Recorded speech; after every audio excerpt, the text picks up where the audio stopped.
ইসলামী ভাইরা, প্রতিটি মানুষের কিছু পদবি থাকে, এগুলোকে ইংরেজিতে ডিজিগনেশন বলা হয়।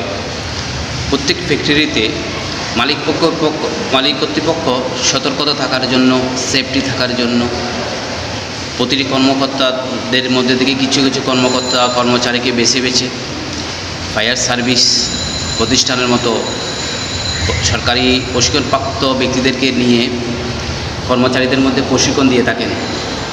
এদের মধ্যে ডিজিগনেশন আলাদা আলাদা। কারো ডিজিগনেশন হলো রেস্কিউরি অর্থাৎ উদ্ধারকারী।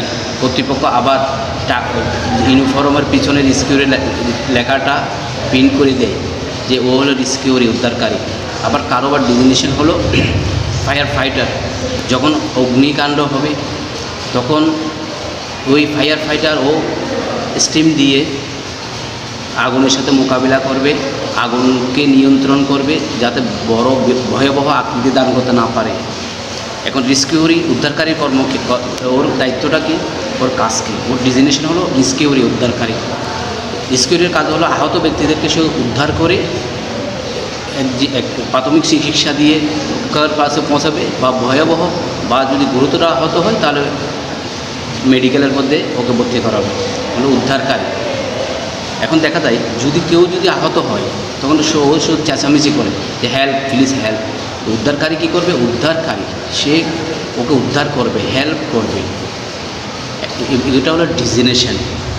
যে আমরা অনেক সময় বলি যে পদবিগুলো বোঝার জন্য এক একজন এক পদটা বুঝতে হবে যে ওর পদের কাজ কী।